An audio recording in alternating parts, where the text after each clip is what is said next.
Good morning, and welcome to the Unitarian Universalist Fellowship of Midlands online flower communion service. I'm Beth Sperry, Worship Associate for this morning's service. If you haven't already, please type into the chat box who you are and who you have brought with you this morning. Unitarian Universalism is a welcoming and inclusive religion. It encourages us to keep open hearts and minds, because our own experience, conscience, and reason are the final authorities in religion.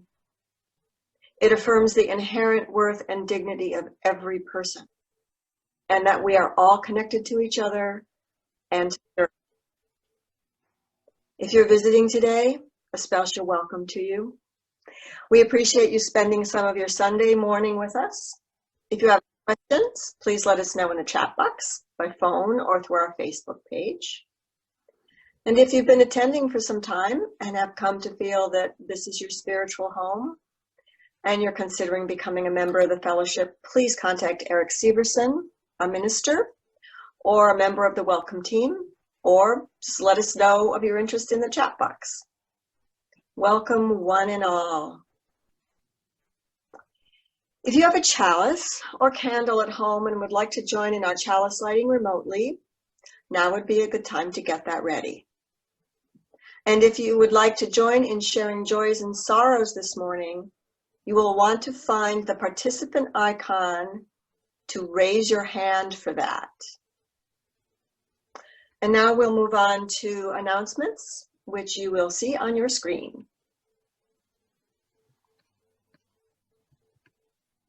It's the first Sunday of the month, so that means it's Birthday Recognition Sunday. If you have had or will have a birthday in June, or if we missed yours in May, please raise your hand in the participant area of your screen and or type your birth date in the chat box, and Wendy will acknowledge you by name. Happy birthday, Maxine. Happy birthday, Sarah Nussborn. Happy birthday, Greg. Happy birthday, Sarah. Happy birthday to Marcia's granddaughter, Eva. It's her first birthday today. Happy birthday to Avery and Chloe King. Happy birthday, everybody. Okay, now with your mics muted, please join Eric in singing happy birthday to everybody. Happy birthday to you. Happy birthday to you. Happy birthday, everybody. Happy birthday to you.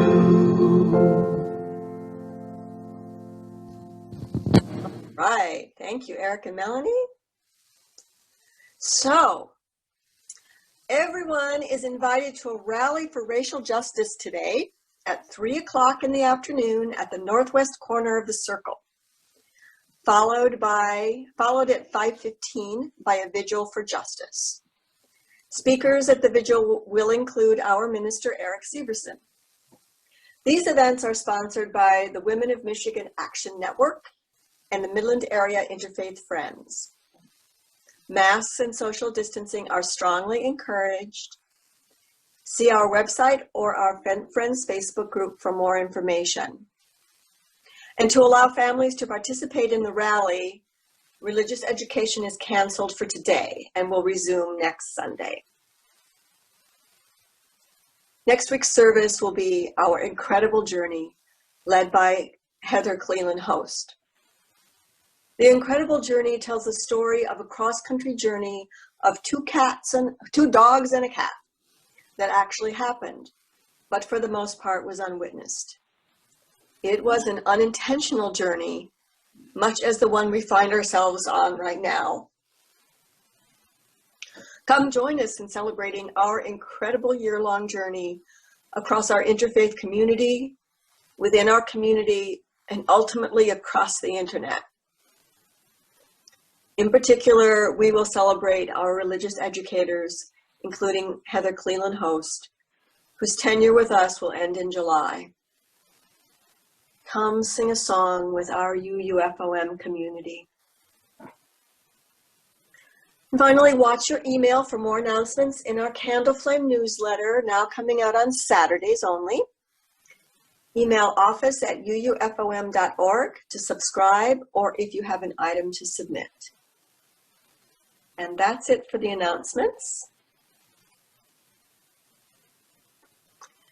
So if you have a candle or chalice at home and would like to light it now, please do so. And please join in our reading and reading our chalice lighting words by Amy Zucker Morgenstern. Come on, candle, light. There we go. Within the heart of the flower, the fountain of beauty. Within the heart of the community, a fire that warms and dances. Within the heart of each of us, a spark of the spirit of life. Holy, holy, holy.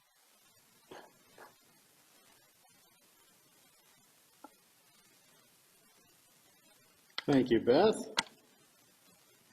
Our opening words today are titled, All of Us Are Beautiful, by Thomas Rhodes. We come in a variety of colors, shapes, and sizes. They come in bunches. Some of us grow alone, Some of us are cupped inward. and some of us spread ourselves out wide. Some of us are old and dry and tougher than we appear. Some of us are still in bud, Some of us grow low to the ground. and some of us stretch toward the sun. Some of us feel like weeds sometimes. Some of us carry seeds sometimes. Some of us are prickly sometimes. Some of us smell. And all of us are beautiful. What a bouquet of people we are.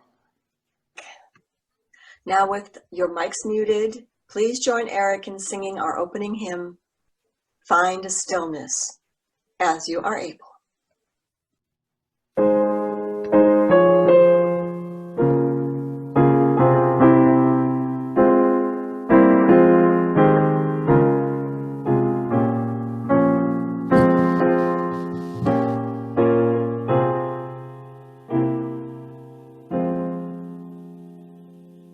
Find the stillness, hold the stillness, let the stillness carry me. Find the silence, hold the silence, let the silence carry me. In the Spirit, by the Spirit, with the Spirit giving power, I will find true harmony. Seek the essence, hold the essence, let the essence carry me. Let me flower, help me flower, watch me flower, carry me. In the Spirit, by the Spirit, with the Spirit giving power, I will find true harmony. Let's share now in an interlude, Peaceful Evening by Claude Debussy, played for us today by Melanie Willison.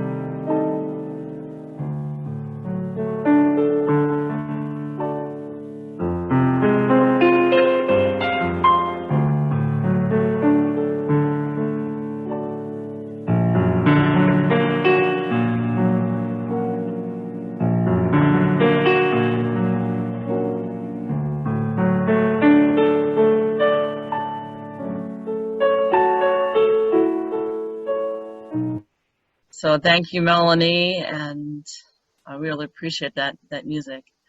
Our story today is A Communion of Flowers, a story that is being told by the Reverend Teresa Rolk of First UU Congregation of Ann Arbor.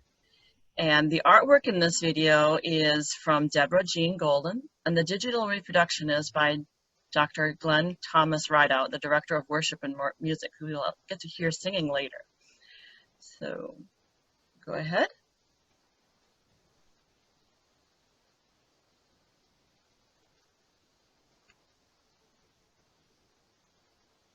Today we are celebrating Flower Communion. I'd like to tell you a story about how it began. The story is illustrated by Deborah Jean Golden. About 100 years ago in Prague, Czechoslovakia, Unitarian minister Norbert Čapek was trying to think of a way to strengthen the connections between the people in his church. You see, some people in his church believed in God, and others didn't. So he wanted to build a more inclusive community. He was searching for a ritual that would work and would be meaningful no matter what someone's religious background was.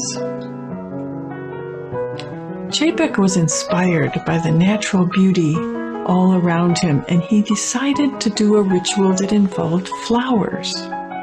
He asked each person to bring a flower to church to share. And at the end of the service, each person took a different flower home. Čapek thought the colors and the variety of different shapes and sizes of the flowers reflected the diversity of all human beings. And when the flowers were all gathered into one big bouquet, it represented how all the people could be united in community. Now, Dr. Čapek's wife was also an ordained Unitarian minister, the Reverend Maya Čapek. She was traveling in the United States in 1940, and she introduced the flower ceremony to a Unitarian church in Cambridge, Massachusetts.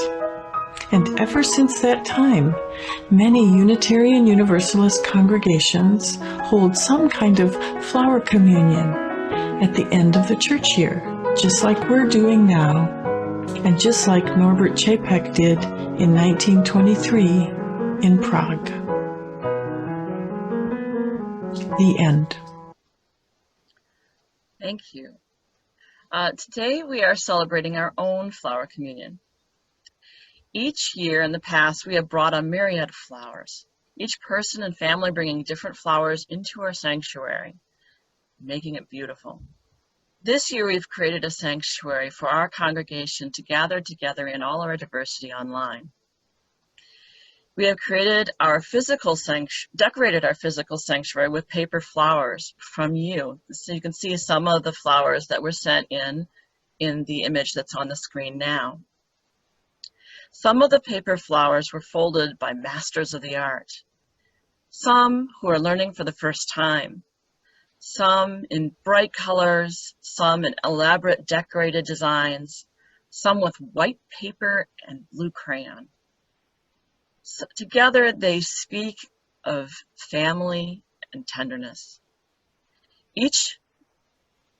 Even more members have been emailing us flowers, pictures of flowers, pictures of themselves holding flowers or appreciating flowers, flowers alone in all their glory, flowers with beautiful smiling faces beside them, flowers and shirts in hands or in bushes and trees.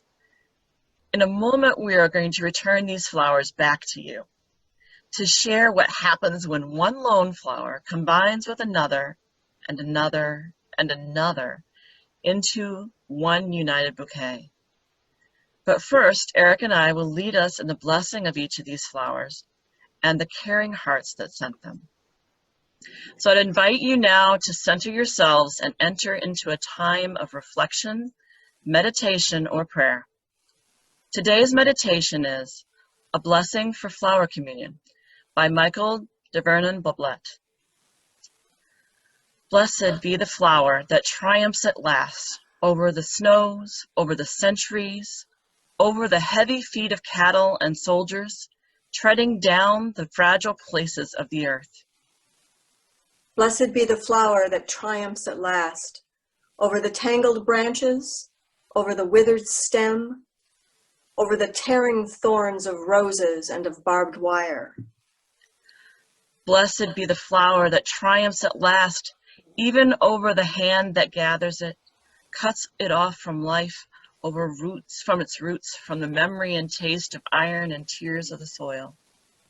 Blessed be the flower that triumphs at last over the closed rooms that are not its home, over the efforts to domesticate its wild truth, over the vain words of priests and poets. Blessed be the flower that triumphs at last over us, over pasts and futures, over words and silences, over deaths and lives, placing them all in their proper place, restoring to all things their joyful smallness. Blessed be the flower that triumphs at last. Let Sarah get that video up there.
Thank you, Heather. That was beautiful.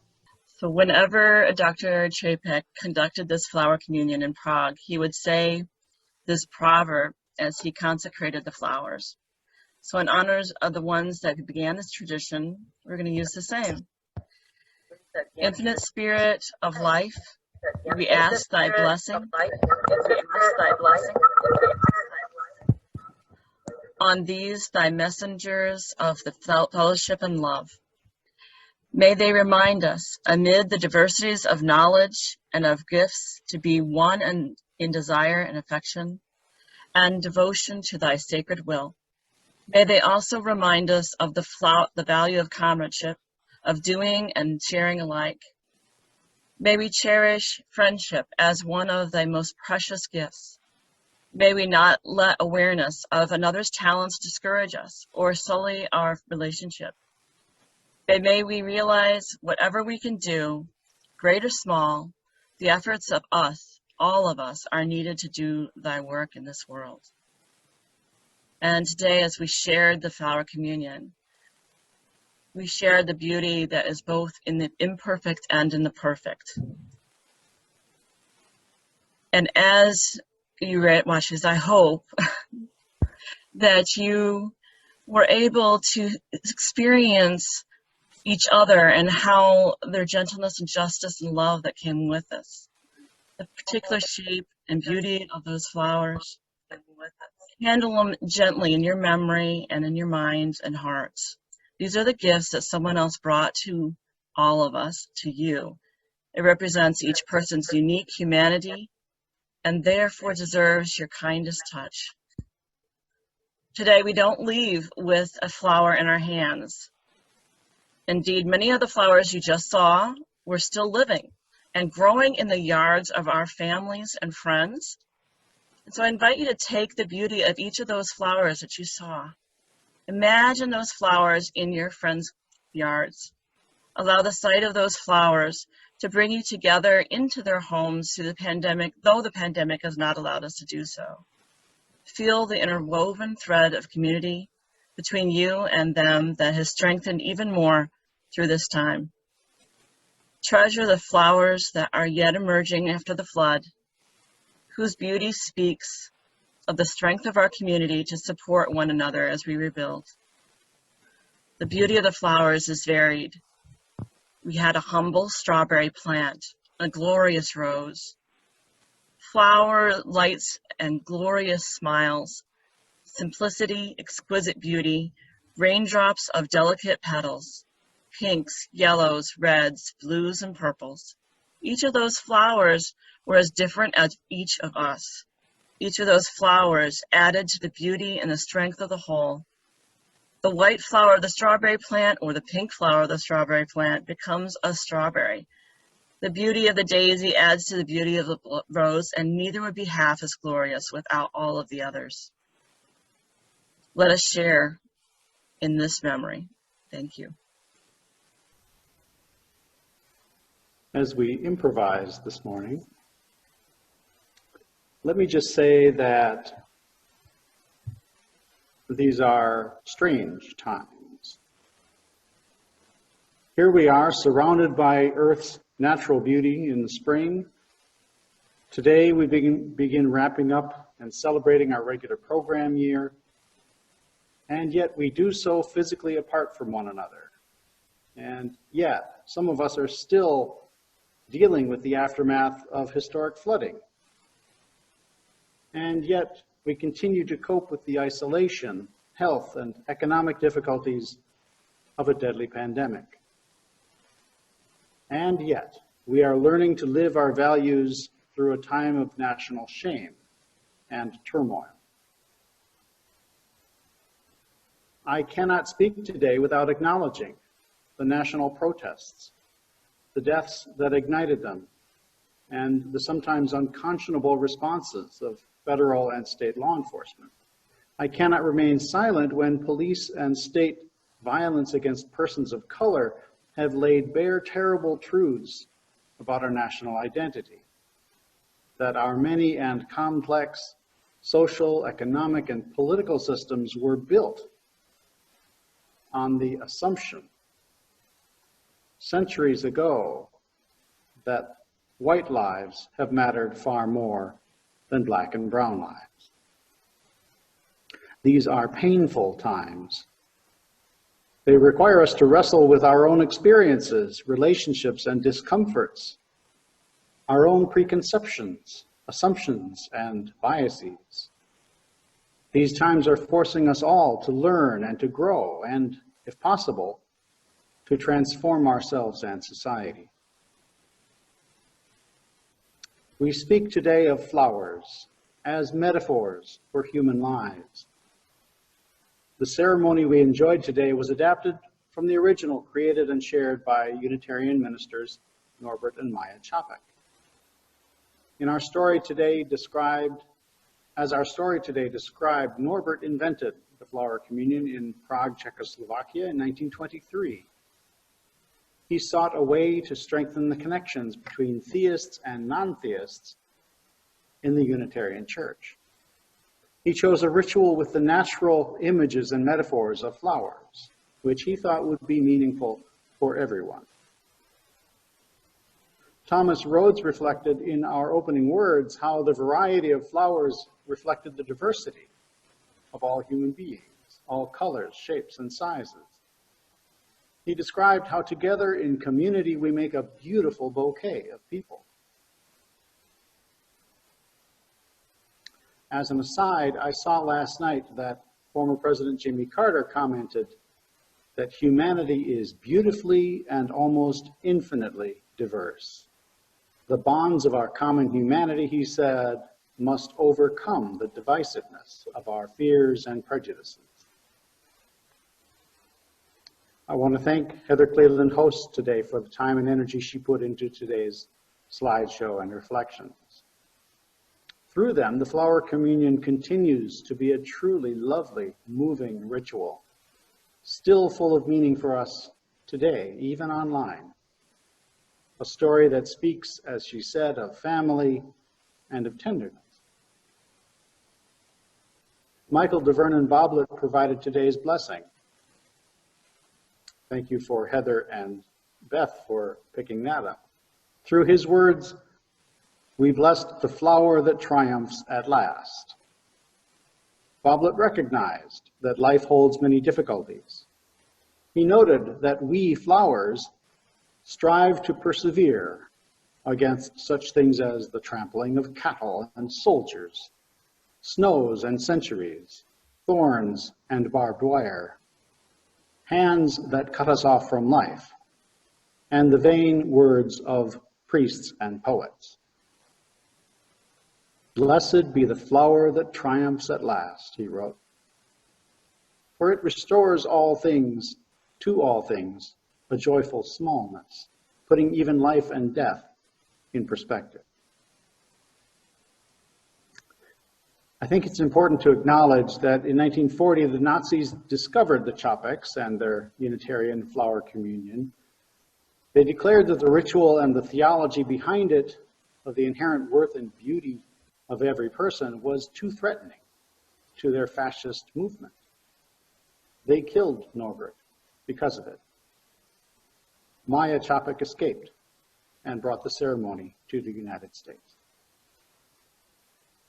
The flower ceremony today is an opportunity for us not only to connect to our religious heritage, to celebrate our diversity and to affirm the inherent worth and dignity of every person, it also is a chance for us to affirm the courage it takes to live and fight for our sacred ideals. Many do still see Unitarian Universalists as radical heretics. But rather than focus on how others might see us, let's be real. At this moment in our history, the flower communion is a reminder to us of the need to witness the struggles of our siblings of color, to speak and act for our collective liberation. This is not easy work at the best of times and is made all the more difficult by our intelligence and our survival instincts in the age of COVID-19. We can continue to be catalysts as we have for centuries. In our opening hymn today, the Reverend Carl Seberg invited us to return again to our sources of inner strength, to find and hold a stillness, a silence, and to let it carry us into the power of harmony. He invited us to find and hold an essence and to let it help us to flower. In seeking both this stillness and this essence, he suggested, in, by, and with the Spirit-giving power, we may find true harmony, something each of us must define for ourselves. Tapping these inner resources will be necessary to sustain our efforts as we live our values and serve the world. For me, the resources that ground, center, and sustain me are things like the laughter of children and the sound of the wind rustling leaves, the warmth of my partner beside me, and the collective love emanating from family members and guests at a wedding. I encourage you to reflect on what objects, persons, or practices might sustain you for the work ahead. In our closing hymn, Linda Hirschhorn invites us to gather, to circle round for freedom and for peace, to circle for the planet and for each soul. For all of us imprisoned, she calls us to circle for release. And for future generations, the children of our children, she calls us to keep the circle whole. Together we must live to fight another day. So let us circle back now and then for renewal. May we continue to name as holy that spark, that spirit of life within each of our hearts. In these strange times, may we recognize and call on the strength of our diversity. To paraphrase Norbert Chopik, may we realize that whatever we can do, great or small, the efforts of all of us are needed to do the work necessary in this world. In our inherent diversity, worth, and beauty, in our neighborhoods, cities, states, and nations, may each and all of us, and I mean all of us, be that flower that triumphs at last. May we circle round for freedom, for peace, for the planet and for each soul, and for the children of our children. May we keep the circle whole. Blessed be and amen. So, we affirm the work of this fellowship and its mission through our financial contributions. We continue to rely on you paying your pledges and providing what you would otherwise drop in the collection plate. While our in-person activities may be suspended, our staff continue to work hard to provide the services we need. They and the bills still need to be paid. Please give as generously as you can, and may what you give bring you joy. Please take this time to write a check if you wish and mail it to the fellowship at 6220 Jefferson Avenue, Midland, Michigan 48640. To donate online, please stay after the service for instructions. Another option is to set up a bank auto pay, which can be arranged by contacting our treasurer, Vicki Rothar. Thank you so much for your generosity.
Thank you, Melanie.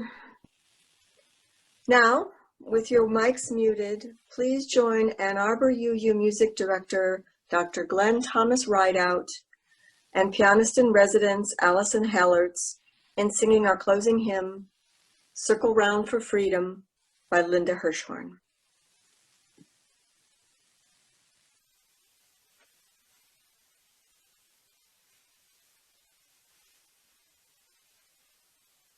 Circle round for freedom, circle round for peace, for all of us imprisoned.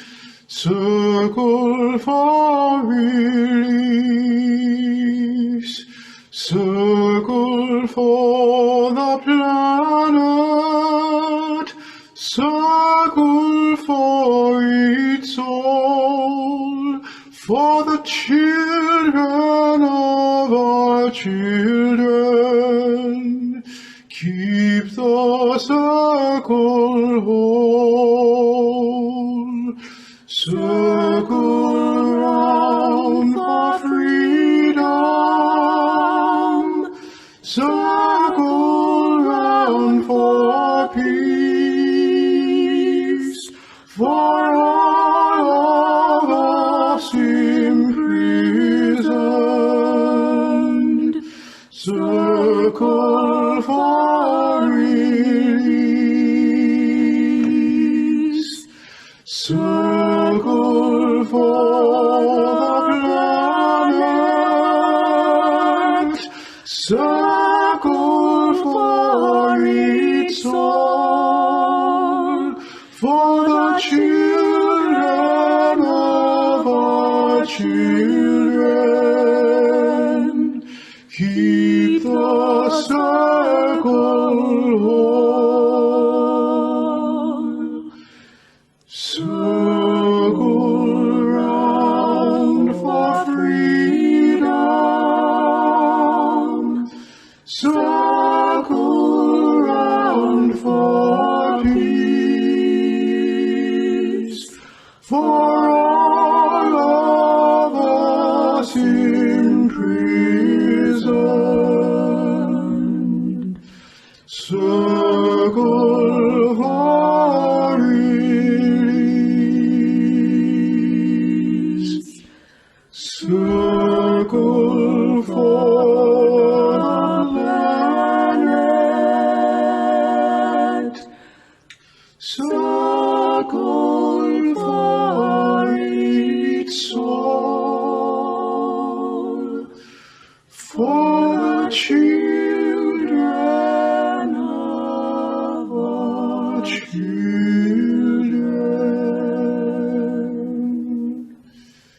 Keep the circle whole.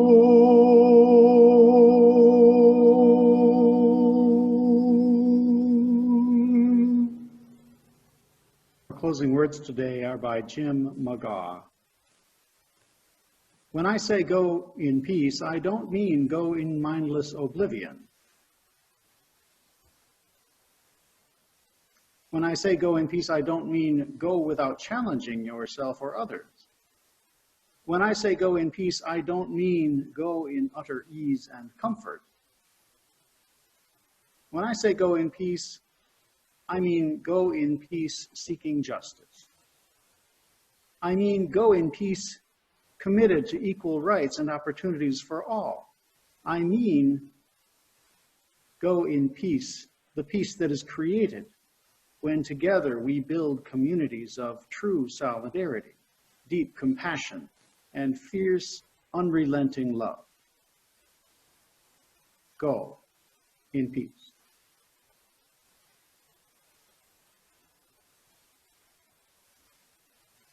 Thank you to everyone who helped make this service possible, again with technical issues. And thank you all for joining us, again with technical issues. If you can stay to chat, great. If you need to go, we'll understand. Whatever you may encounter in this coming week, please know that the love of this community goes with you. Until we're together again, many blessings.